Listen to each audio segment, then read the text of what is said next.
The only sound in the room was the rhythmic, shallow wheezing of the oxygen concentrator, a mechanical ghost haunting the silence. I sat in the velvet armchair pulled close to the bedside, the shadows of the 4 poles stretching across the floor like skeletal fingers. She thought he was fast asleep and prayed for him. He heard every word spoken.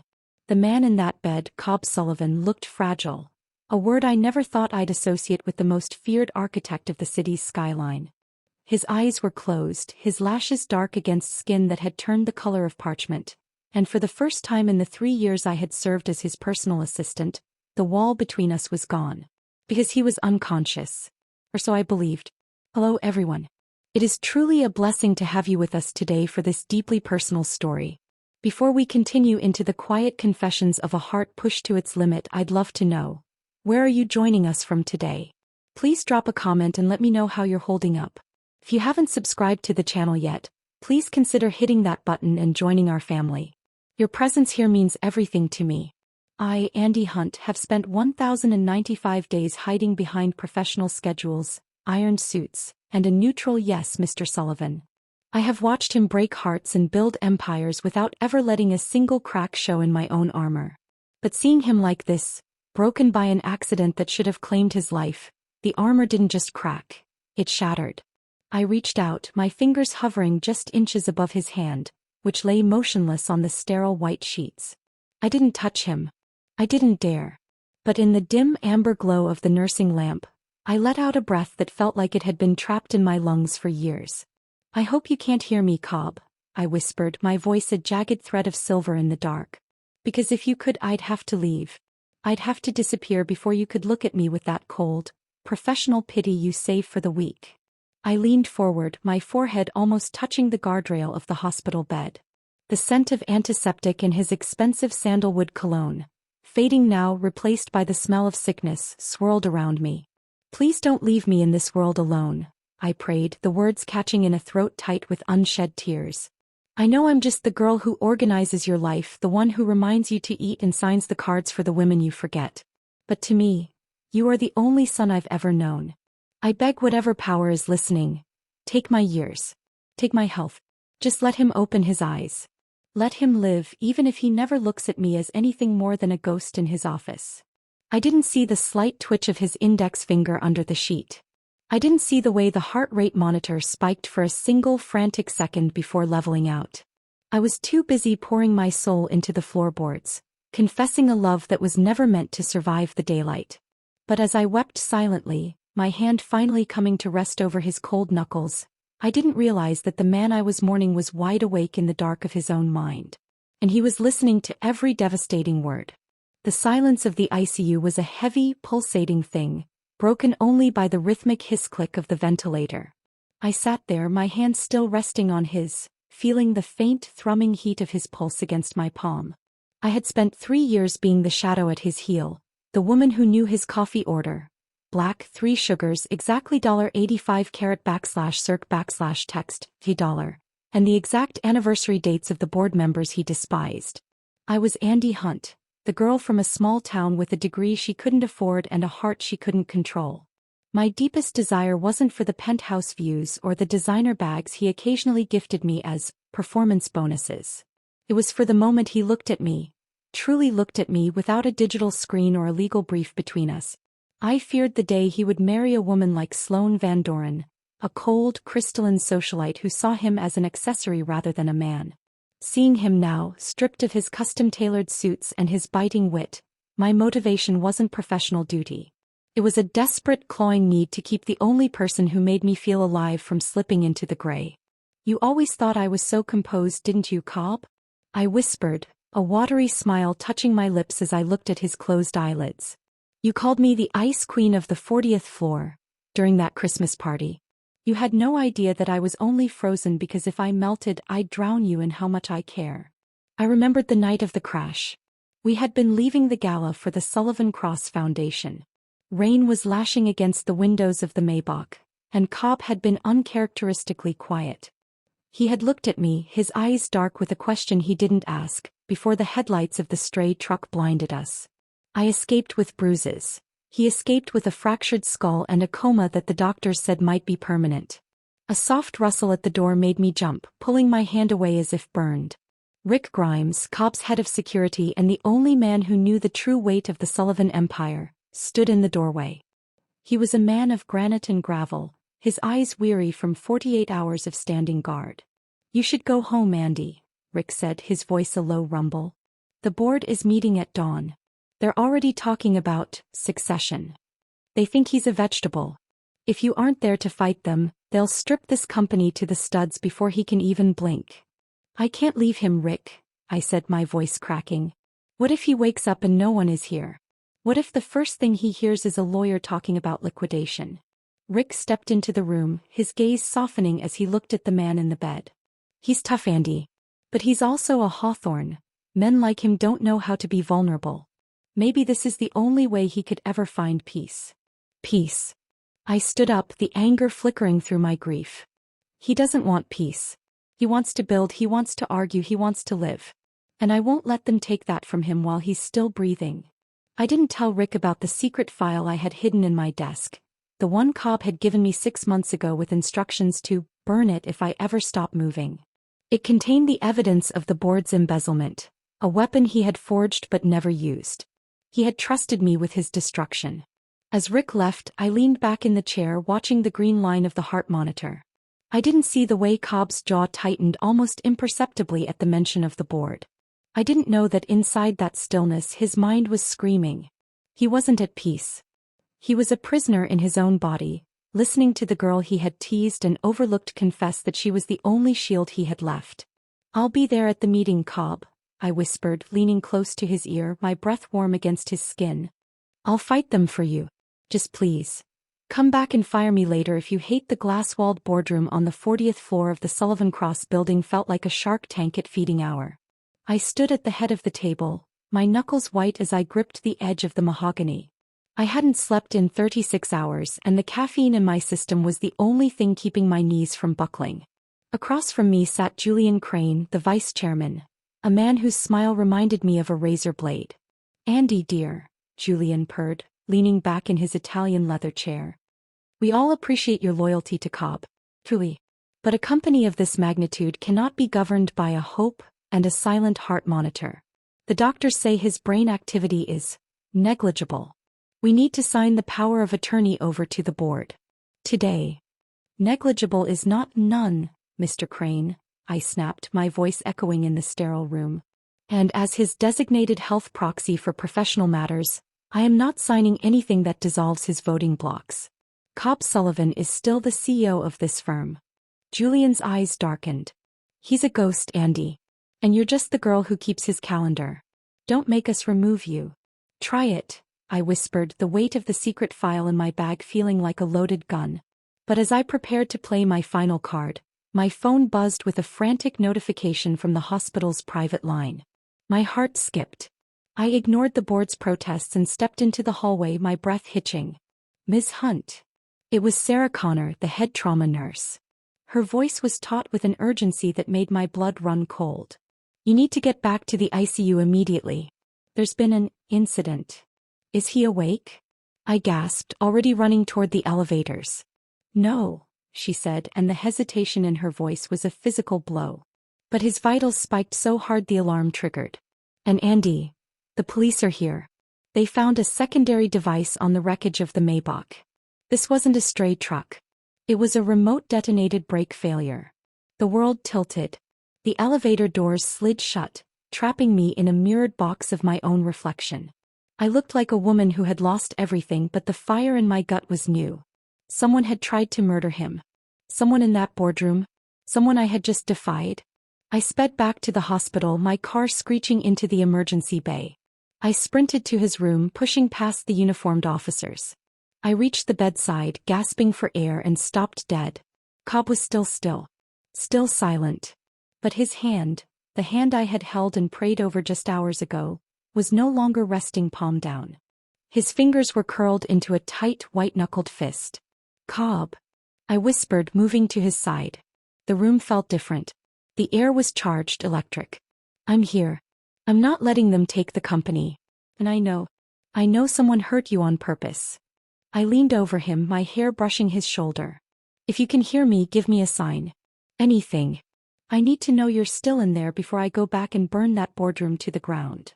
Suddenly, the monitor beside him began to scream. His heart rate climbed. 110, 120, 130. His chest heaved once, a jagged, desperate gasp for air that sounded like a man drowning. Nurse. I screamed. But in the chaos of medical staff rushing in, something happened that no one else saw. In the split second before they pushed me out of the room, I felt a sharp, sudden pressure on my wrist. Cobb's hand had shot out, his grip bruising my skin with a strength that shouldn't have been possible for a man in a coma. His eyes remained shut, but his lips moved, a silent, dry rasp that only I was close enough to read. Run. The man I loved wasn't just listening. He was trying to save me from the very people who had put him in that bed. How I did it. Just come back. The cold pressure of Cobb's grip lingered on my wrist long after the nurses shoved me into the sterile, fluorescent hallway. My skin was flushed, the faint red mark of his fingers a brand of reality in a world that felt like a nightmare. Run. He hadn't spoken it with his voice, but the shape of his lips, the raw, desperate intent behind that single syllable, was burned into my mind. I didn't run. Not yet.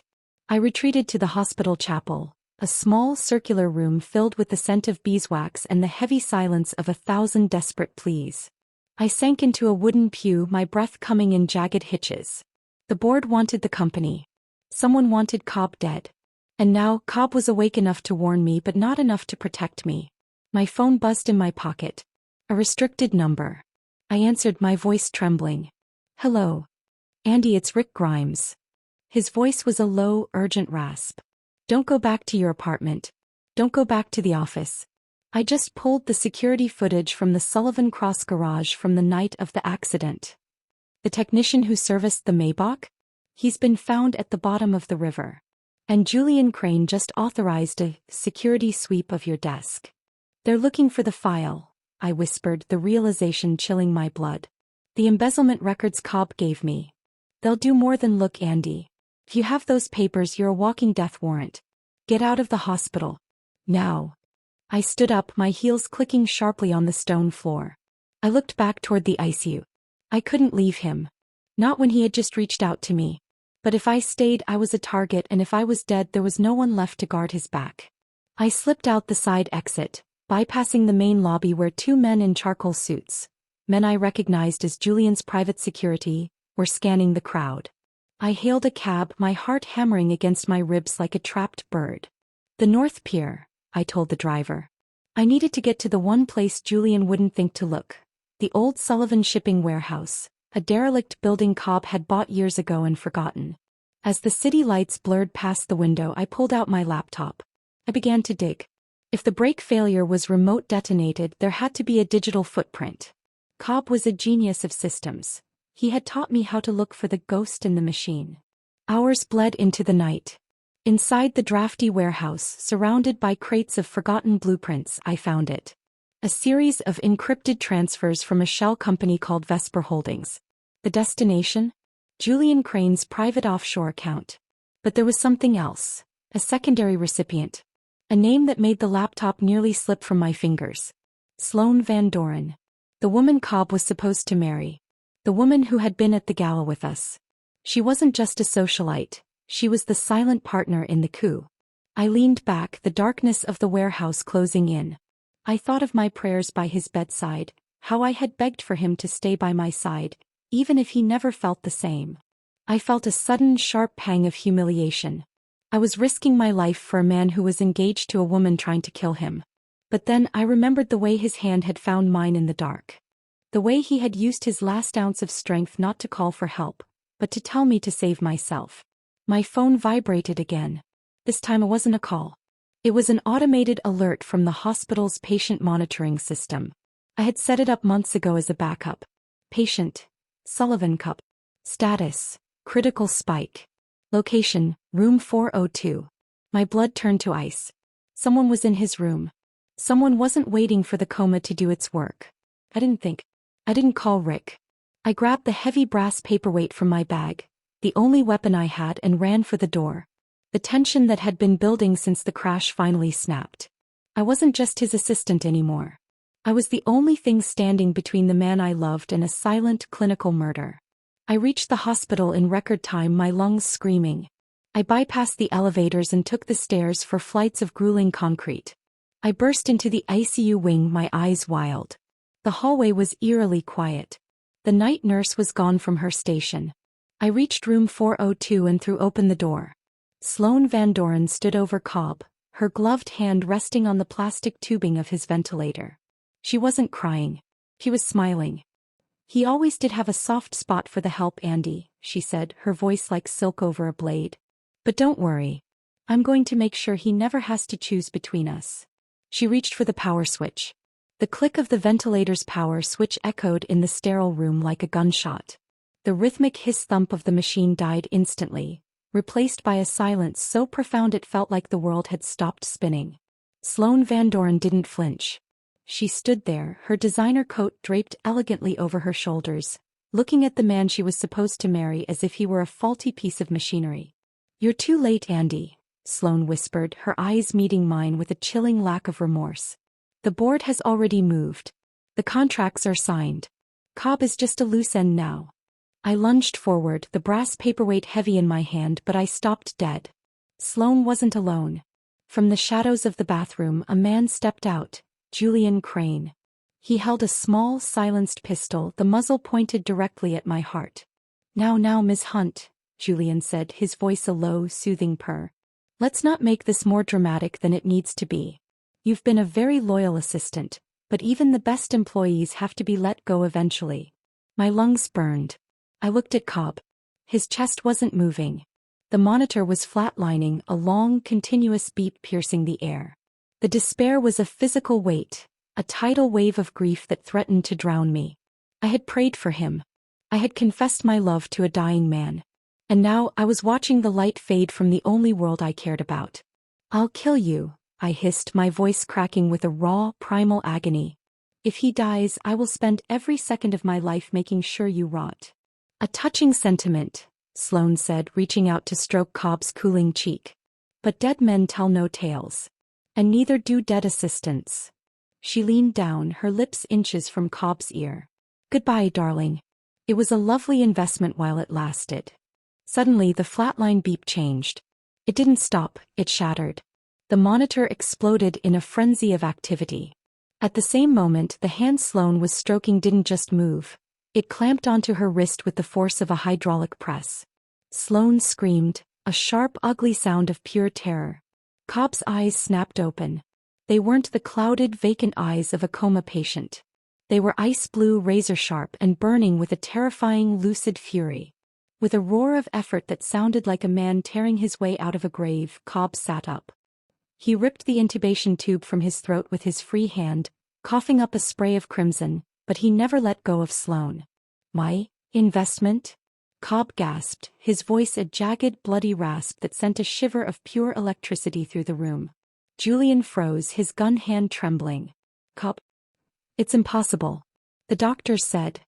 "The doctors said what I told them to say, Julian," Cobb snarled, his grip tightening until Sloan's bones audibly groaned.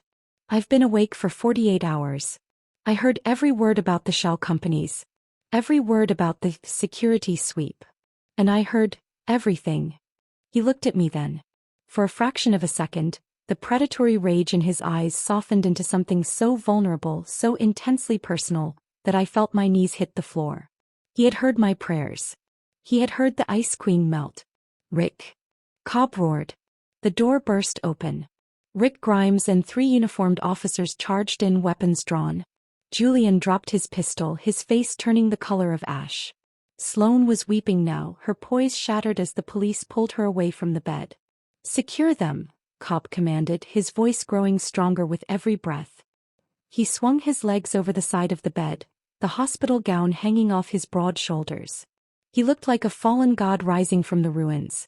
The room cleared as the conspirators were dragged out. It was just us. The silence was back, but this time, it was filled with the frantic, beautiful sound of his breathing. I was still on the floor, my hands shaking so hard I couldn't stand. Cobb didn't wait. He ignored the 4 lines tearing from his arm and slid down to the floor beside me. He didn't say my name. He didn't ask if I was okay. He simply reached out and pulled me into his chest, his heart beating a frantic, heavy rhythm against mine. "You prayed for me," he whispered into my hair, his voice thick with a depth of emotion I had never dared to dream of. "You asked for a chance to stay, even if I never felt the same." I couldn't speak. I just clung to the rough cotton of his gown, sobbing into his shoulder. "Andy," he said, pulling back just enough to look me in the eyes. His hand, warm and strong, cupped my face. "I didn't open my eyes because of the medicine. I opened them because I couldn't let you think you were alone for one more second. I heard it all. And God help me. I feel the same." In that moment of shared vulnerability, amidst the wreckage of a murder attempt and a corporate coup, the world finally shifted. The stakes were at their highest. Julian was gone, but the fallout was coming. Yet as he leaned in and pressed his forehead against mine, I knew the shadows had finally lost. The warmth of Cobb's chest against mine was a fleeting sanctuary. The hospital wing, usually a place of sterile order, was suddenly plunged into a terrifying, unnatural darkness. The overhead lights flickered once, hummed with a dying electrical groan, and then died completely. The backup generators, which should have kicked in within seconds, remained silent. "Rick." Cobb's voice was a low, dangerous rasp in the pitch black. There was no answer. Only the distant, muffled sound of a scuffle in the hallway and the heavy, metallic thud of the floor-to-emergency exit doors being magnetically locked from the outside. "They cut the mains," Cobb whispered, his grip on my arm tightening. He was still weak, his breath hitching with the effort of sitting upright, but the predatory edge in his voice hadn't dulled. "Julian didn't just have Sloane. He had a cleanup crew." Panic, cold and sharp, clawed at my throat. "But the police," Rick was right there. "If the magnets engaged, they're trapped in the stairwell or the elevator lobby," Cobb said, already pulling me toward the corner of the room, away from the glass door. "Someone inside the hospital is on the payroll. We're cut off, Andy." The silence that followed was broken by the slow, deliberate click-clack of combat boots on the linoleum outside. It wasn't the hurried pace of a nurse or the heavy tread of a beat cop. It was the synchronized movement of professionals. Cobb pulled me down behind the heavy oak dresser, his body shielding mine. In the weak moonlight filtering through the window, I could see the sweat beading on his forehead. His surgery was only days old. His ribs were taped and his head was still bandaged. He was a lion trying to fight with broken limbs. "Andy, listen to me," he breathed, his lips brushing my ear. The intimacy of the moment was a jagged contrast to the danger. "In the pocket of my coat, the one Rick brought, there's an encrypted transponder. If you can get to the nurse's station, there's a hard line that bypasses the jammer. You have to signal the secondary security team." "I'm not leaving you," I whispered, clutching his hand. "They're coming for you, Cobb. If I leave, you're sitting ducks. If you stay, we both die," he countered, his eyes burning into mine. "I heard your prayer, Andy. You asked for my safety. Now give me a chance to provide yours. I can stall them. I'm Cobb Sullivan. They want me alive for the codes to the Vesper accounts. They don't need you." The door to the room creaked open. A thin beam of a tactical flashlight swept across the bed, illuminating the tangled sheets and the discarded 4 lines. "Target is mobile," a distorted voice hissed into a radio. "Find the girl. She's the leverage." My heart stopped. They didn't want him for codes. They wanted me to break him. The realization that I was his greatest weakness, the very thing I had feared being, sent a wave of despair through me. "Cobb, they know," I mouthed in the dark. He closed his eyes for a second, a look of pure, unadulterated agony crossing his face. He wasn't afraid of death, he was afraid of failing me. For a man who had built empires on control, this was his darkest hour, being physically unable to stand between the woman he loved and the monsters he had created. The flashlight beam moved closer, dancing over the edge of the dresser. I could smell the ozone of a taser and the cold scent of gun oil. "I can't lose you," Cobb whispered, his voice breaking. It was the first time I had ever heard him sound truly hopeless. "Not after I finally found you." The shadow of a man loomed over the dresser. I looked at the heavy brass paperweight still in my hand, then at Cobb's pale, determined face. The situation was impossible. We were trapped in a dark room, surrounded by mercenaries, with the man I loved one heartbeat away from a fatal relapse. As the light hit my eyes, blinding me, I felt a sudden, violent shove. Cobb had used his last bit of strength to launch himself at the silhouette, A desperate, suicidal gambit to give me a single second to run. "Go!" he roared, the sound echoing with a terrifying finality. But as the mercenary's heavy boot connected with Cobb's surgical wound, and I heard him gasp in a pain so deep it silenced the world, I knew I couldn't run. The despair wasn't just in the darkness, it was in the choice I had to make. To save his life, I might have to lose him forever. The sound of Cobb's muffled groan as he hit the linoleum floor sent a bolt of pure, freezing electricity through my spine. In that darkness, seeing the man who had built skyscrapers, the man who had just confessed he felt the same soul-deep love for me, crumpled in pain, something inside me didn't just break. It hardened.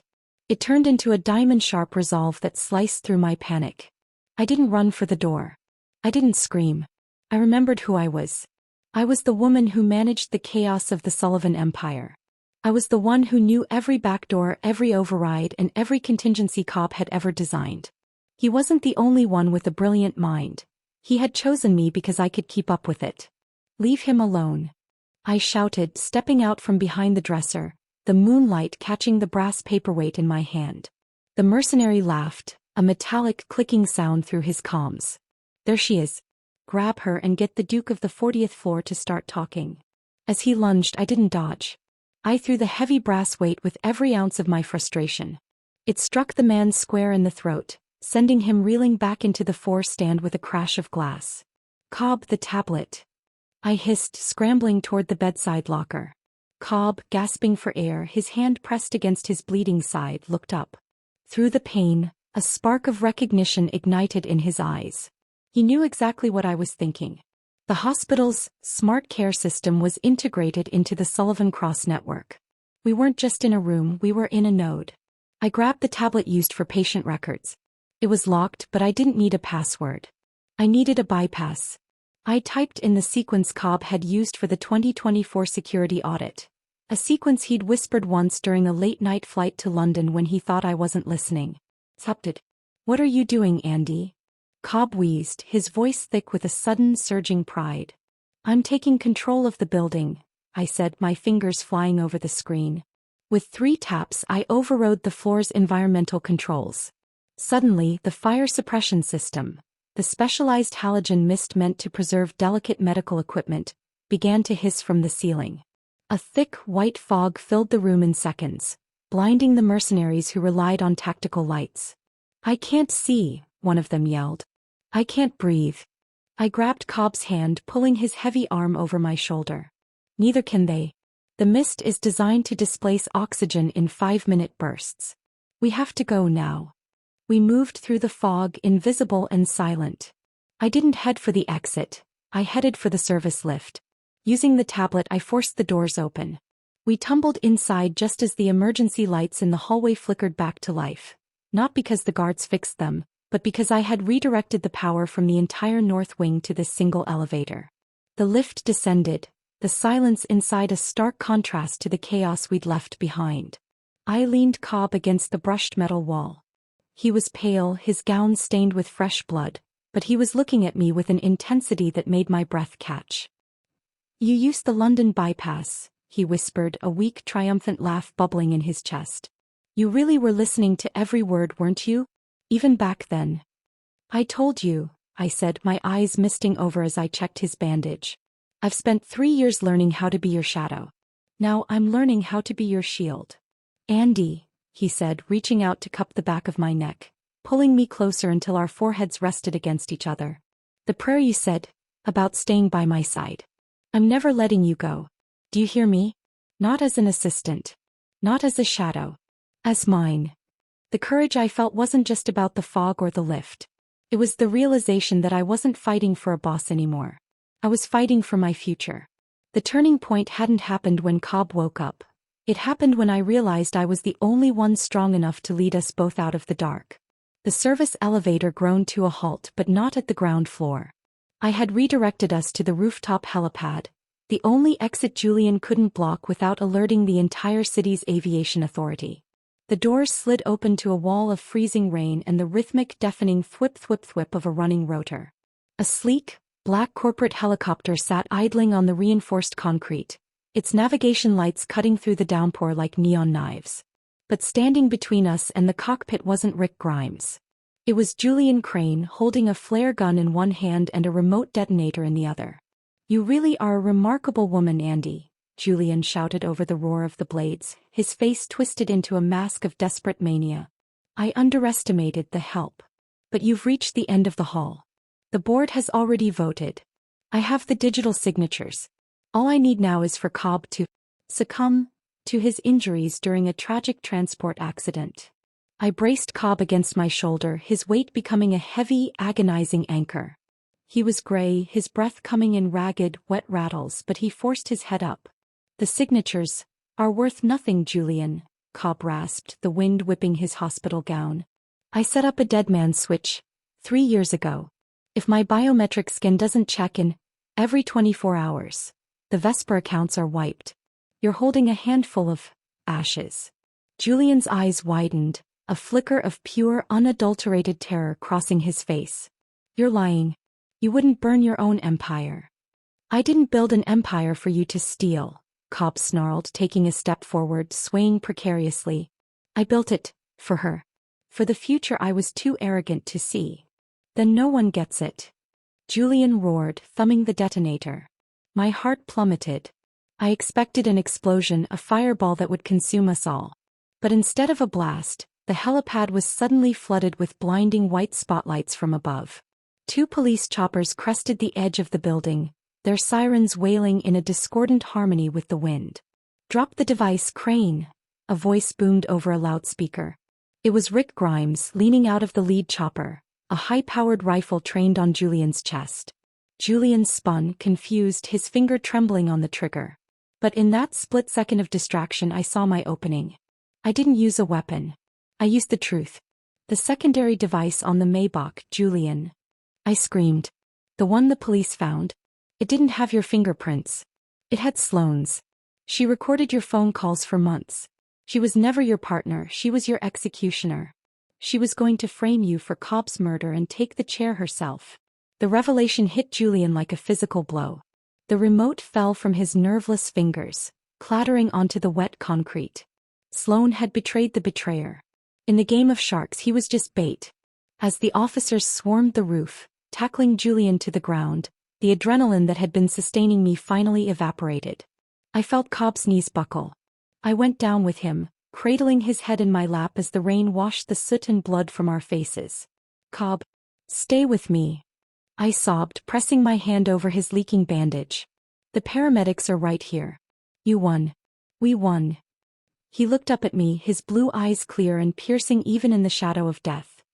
He reached up, his fingers trailing a line of warmth across my wet cheek. "I heard you, in the dark," he whispered, his voice fading into the roar of the wind. "You said you'd stay, even if I never felt the same." "And I've felt the same since the day you corrected my first blueprint. I was just too afraid to be this weak." "You're not weak," I choked out, leaning down to press my lips to his forehead. "You're home." "Yes," he breathed, a ghost of a smile touching his lips before his eyes drifted shut. "Home." The most surprising twist wasn't the betrayal or the bomb. It was the fact that the man who owned half the city had spent 3 years being a silent prisoner of his own heart, waiting for a woman's prayer to give him the courage to finally speak. The sterile, oppressive scent of the ICU had been replaced by the crisp, salty tang of the Atlantic breeze. 6 months had passed since the night on the helipad, the night the world thought Cobb Sullivan had finally met his end, only for him to rise and dismantle an empire of deceit. The Sullivan Cross building still stood tall in the city skyline, but the rot had been excised. Julian Crane and Sloane Van Doren were awaiting trial in a high-security facility, their names scrubbed from the ledgers they had tried so desperately to steal. I stood on the deck of the Alethea, a modest sailing yacht Cobb had purchased during his recovery. I wasn't wearing a power suit or carrying a briefcase. I wore a simple white sundress, my hair loose and windswept. I, Andy Hunt, was no longer the girl who managed a calendar. I was the woman who had helped rebuild a life. "You're thinking about the boardroom again, aren't you?" Cobb's voice, now strong and resonant, vibrated against my back as he wrapped his arms around my waist. He didn't lean on me for support anymore. He held me as his anchor. His recovery had been grueling, marked by weeks of physical therapy and quiet moments of reflection, but the man who emerged was different. The icy Duke of the 40th floor had been replaced by someone who looked at the sunrise with genuine awe. I was thinking about the prayer, I admitted, leaning my head back against his shoulder. About how terrified I was that night. I thought I was losing you to the silence. Cobb turned me in his arms, his blue eyes capturing the light of the setting sun. He reached into his pocket and pulled out a small velvet box. He didn't open it immediately. Instead, he took my hand, the same hand he had squeezed in the dark when he was trapped in his own body.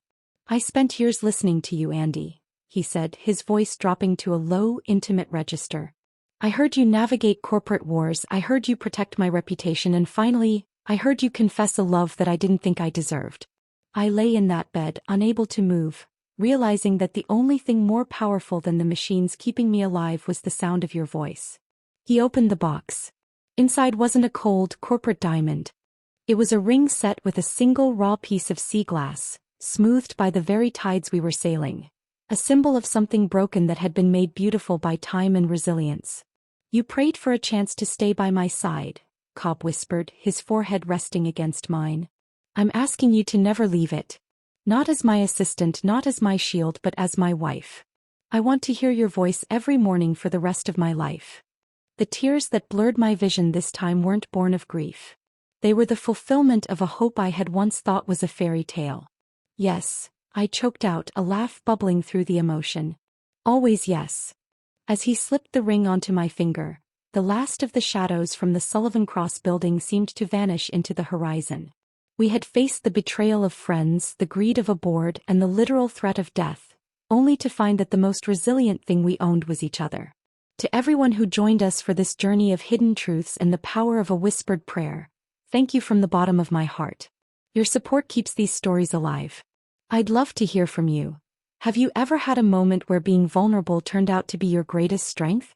Let's talk about it in the comments. And if you're new here, please hit that subscribe button to join our growing community. We have so many more hearts to explore together.